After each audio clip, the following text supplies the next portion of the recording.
Selamat siang Bapak. Selamat Bagaimana siang. kabarnya hari ini Pak? Sehat? Sehat. Baik Pak, terima kasih Pak atas kesempatan dan waktu yang sudah diberikan untuk kami. Iya, Pada kesempatan ini, kami bermaksud untuk mewawancarai Bapak mengenai kode etik hakim. iya, iya, iya, Kita langsung ke pertanyaan pertama aja ya Pak. iya. Di sini saya mau tanya, sebagai seorang hakim tinggi, bagaimanakah Bapak memahami dan menilai pentingnya kode etik hakim dalam menjaga integritas lembaga peradilan? Iya. Kita melihat bahwa kode etik hakim itu harus menjadi standar norma perilaku hakim dalam menjalankan dan mengemban tugas dan tanggung jawab sebagai hakim. Itu sebagaimana telah dirumuskan di dalam SK bersama Ketua Mahkamah Agung dan Ketua Komisi Judisial tahun 2009. Ya. Baik. Untuk pertanyaan selanjutnya, bagaimana kode etik hakim itu diterapkan dalam keseharian seorang hakim, terutama di tingkat pengadilan tinggi? Ya, terima kasih atas pertanyaannya. Pertama-tama tentunya setiap hakim itu menyadari sepenuhnya apa yang menjadi kode etik dan pedoman perilaku hakim. Di dalam SK bersama Ketua Mahkamah Agung dan Ketua Komisi Judisial tahun 2009 itu ada 10 ya. Ada 10 kode etik dan pedoman perilaku hakim itu. Dimulai dari hakim yang harus berlaku adil, berlaku jujur, kemudian mandiri, berintegritas tinggi, ya. Kemudian juga harus imparsial, menjaga impartiality dan yang ketidakberpihakan, ya, dan juga profesional dan seterusnya. Kalau ini sudah disadari sepenuhnya, maka dalam keseharian itu tentunya seorang hakim itu telah menunjukkan profil performance ya, seperti sikap rendah hati, ya, melihat semuanya adalah sama di mata hukum, dan begitu ya. Begitulah keseharian kita dalam mengamalkan apa yang menjadi pedoman bagi kita. Nah, itu diterapkannya di kantor, baik di kantor penerapannya di itu, luar kantor ya, ya Pak biasanya? penerapannya itu di kantor ketika kita ada dalam lingkup pelaksanaan tugas dan wewenang kita di lembaga peradilan. Yang kedua, karena kehidupan kita tidak terlepas dari kehidupan kita di luar kantor juga. Maka di luar kantor juga seorang hakim harus menunjukkan bahwa walaupun tidak menyatakan dia sebagai hakim, tetapi prinsip-prinsip yang menjadi norma dasar itu harus ditunjukkan dalam perilakunya. Ya, misalnya harus menghindari diri dari untuk tidak gamblang bercerita tentang hal-hal yang menjadi di bawah pekerjaannya, seperti dalam ketika menangani suatu perkara. Dia tidak bisa cerita itu Jadi harus dibedakan di luar, harus dibedakan. Karena di situ nanti kita juga sebagai seorang hakim harus menghindari diri, ya, dari keterpengaruhan. Artinya tidak hanya dari diri kita, tetapi juga untuk menjaga orang lain untuk tidak sampai bersikap atau berinisiatif untuk mencari peluang-peluang untuk bisa mempengaruhi kita, begitu. Baik Pak, selanjutnya kita lanjutkan ya Pak. Adakah perbedaan dalam penerapan kode etik di tingkat pengadilan tinggi dibandingkan dengan pengadilan tingkat pertama? Bagaimana Anda memastikan bahwa standar kode etik tetap dipertahankan, Pak? Itu berlaku untuk semua, mulai dari tingkat pertama, tingkat banding, sampai ke tingkat kasasi bahkan. Itu harus menjadi, karena kode etik dan pedoman perilaku hakim itu kan sudah menjadi standar norma, ya, atau katakanlah itu barangkali standar minimum yang mau tidak mau harus sudah ditaati begitu. Jadi kita yakin bahwa itu akan selalu dipegang teguh oleh setiap hakim, mulai dari tingkat pertama sampai ke tingkat kasasi. Mungkin mulai dari sejak Cakim ya Pak? Dari saat Cakim tentunya dia dalam proses pemahaman itu dan membiasakan diri untuk hidup dalam standar norma itu, yang kemudian setelah hakim betul-betul harus menjalankannya. Berarti begitu. Baik di PN, di PT tetap sama penerapannya. Sama penerapannya. Kode etik dalam menjalankan Iya. sidang semuanya tetap sama. Karena ketika terjadi pelanggaran, maka standar untuk melihat apakah ada pelanggaran atau tidak, ada kesalahan atau tidak, ya masuk kepada standar norma itu. Yang 10 kriteria yang telah ditetapkan dalam SK bersama itu. Iya. Bagaimana pengalaman Bapak dalam berhadapan dengan hakim lain yang mungkin melanggar kode etik? Apakah pernah ada kasus yang melibatkan hakim tinggi terkait pelanggaran kode etik, Pak? Selama kita menjalankan profesi ini dari sejak dulu ya, itu ya kita selalu saling mengingatkan di antara, katakanlah dalam satu majelis ya, untuk saling mengingatkan, karena kita kan kepentingan kita adalah dalam memeriksa ya, membaca berkas ya, mencari fakta yang menjadi fakta hukum untuk bisa kita pertimbangkan dalam mengadili dan memutus perkara itu dengan sebaik-baiknya, begitu. Dan tentunya sedapat mungkin kita akan selalu berusaha untuk sampai kepada permusyawaratan yang penuh. Jadi tidak ada sampai terjadi, karena kita kan ada hak untuk mengajukan dissenting opinion kalau misalnya ada beda pendapat dalam memutus suatu perkara, dan itu kita tidak memikirkan hal-hal di luar tugas kewajiban kita, misalnya menilai bahwa ini ada sesuatu. Kita tidak sampai ke sana. Yang penting bahwa perkara itu dapat kita selesaikan dengan baik sesuai dengan kewenangan, hak dan kewajiban yang dimiliki oleh masing-masing hakim. Bila terjadi perbedaan pendapat, maka haknya untuk mengajukan dissenting opinion. Begitu kira-kira.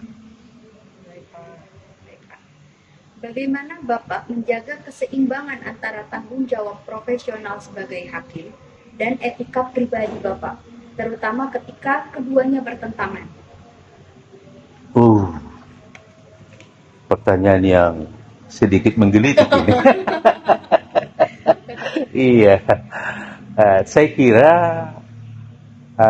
yang pertama bahwa secara profesional ya, ini sudah menjadi bagian dari kehidupan kita.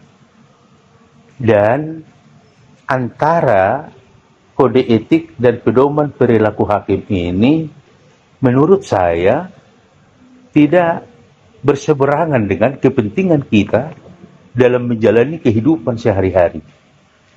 Baik dalam keluarga, di dalam masyarakat, ya, pun di dalam profesi kita di lembaga peradilan ini. Jadi saya juga agak sulit menggambarkan ketika atau bila mana seorang hakim akan menghadapi suatu kontroversi antara penerapan kode etik pedoman perilaku hakim dengan kepentingan. Nah itu agak sulit juga. Berdasarkan pengalaman kita ya. Iya, karena ada satu hal lagi, ketika kita menyadari bahwa sebagai insan, ya katakanlah manusia sebagai ciptaan juga, kita tentu berpikir, apakah setiap langkah kehidupan kita itu seturut dengan kehendak dari Yang Maha Kuasa, yang menjadi sumber pengetahuan kita, sumber kehidupan kita, dan kita juga tentunya terarah menuju kepada kehidupan abadi yang mengenakan gitu ya. Berarti di sini Bapak udah menjalankan profesi itu sudah seprofesional mungkin gitu ya Pak ya? Ya, kita selalu dalam upaya memproses diri untuk menuju kepada profesionalisme yang mumpuni. Mbak, kita tidak mengatakan sudah sampai di sana ya. Karena namanya kita manusia penuh keterbatasan kan begitu. Baik Pak, ini pertanyaan terakhir Pak. Bagaimana Bapak melihat peran kode etik dalam menjaga kepercayaan publik terhadap lembaga peradilan di masa depan? Sangat-sangat bagus ya. Peran kode etik dan pedoman perilaku hakim ini sangat menentukan bagaimana seorang hakim untuk mempertahankan dan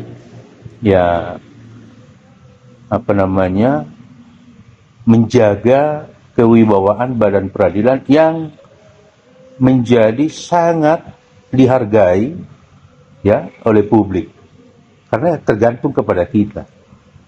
Kewibawaan lembaga ini adalah pada dasarnya ada di pundak para hakim. Jadi kalau hakimnya betul-betul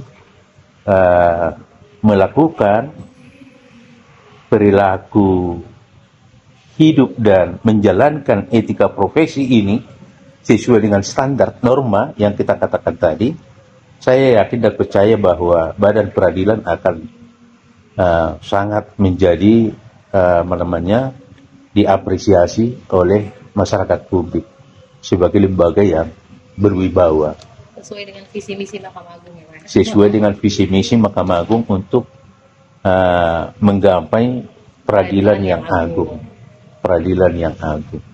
Karena memang kita berharap bahwa apalagi dalam perkembangan sistem penerimaan rekrutmen calon-calon hakim yang dalam dekade terakhir itu sangat-sangat mumpuni, baik dari segi kualitas intelektualitasnya maupun dari segi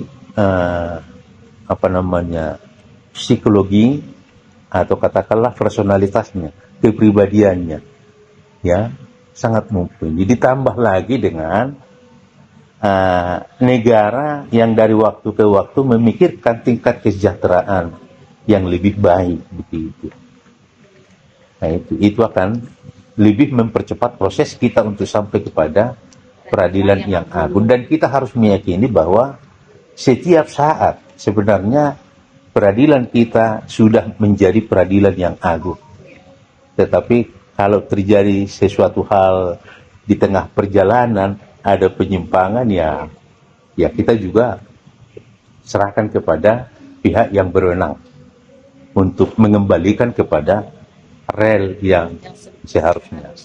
Kembali saya katakan bahwa kode etik dan pedoman perilaku hakim ini adalah menjadi standar norma yang harus diikuti oleh setiap hakim dan seluruh perangkat yang ikut serta dalam proses jalannya peradilan yang baik, termasuk pegawai, ya, semua yang ada di lingkungan kita dalam dunia peradilan.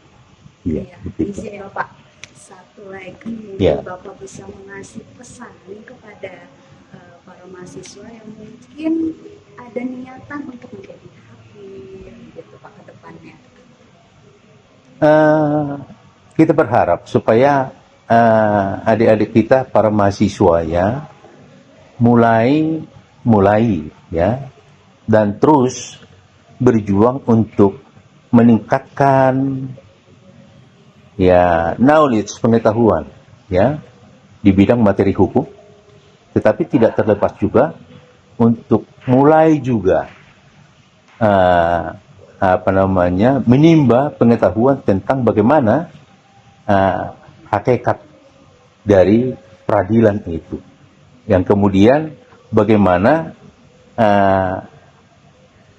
profil dari seorang hakim dalam teks penegakan hukum untuk bangsa dan negara kita. Karena ke depan kita tidak berhadapan hanya secara baik regional, kedaerahan, pun nasional, dan juga dalam menghadapi kasus-kasus yang bernuansa internasional. Karena dunia kita tidak tertutup lagi. Semuanya sudah serba terbuka, apalagi di zaman era digitalisasi. Artinya perkara-perkara yang kita tangani pun sudah banyak yang bernuansa internasional. Semakin berkembang. Semakin berkembang. Jadi mahasiswa juga harus melihat ini sebagai suatu kenyataan yang tidak bisa dihindari, ya, yang tidak bisa dihindari. Jadi pesan kita bahwa mahasiswa yang berminat untuk menjadi hakim ke depan itu tidak hanya juga menguasai bahasa Indonesia, ya. Bahasa asing juga dipersiapkan, ya. Bahasa asing dipersiapkan, tetapi juga yang tidak kalah penting bahasa daerah. Oh iya. Iya, bahasa daerah. Seperti misalnya apa yang disebut dengan kearifan lokal.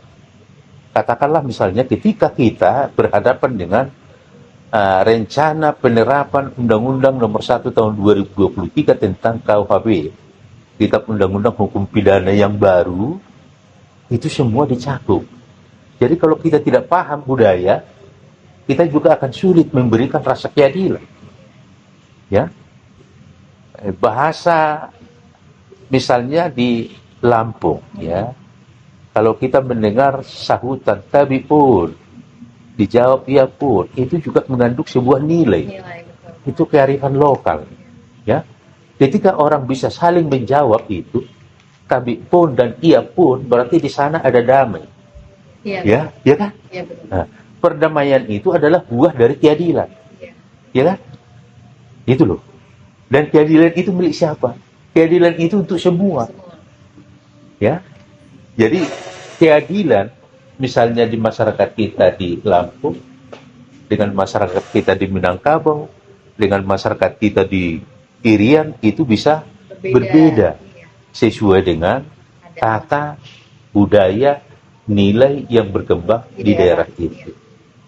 Saya waktu bertugas di Sumatera Barat tentunya juga harus menggali apa nilai-nilai hukum di Sumatera Barat itu yang bisa diterapkan untuk memberikan rasa keadilan kepada para pencari keadilan, ya kan?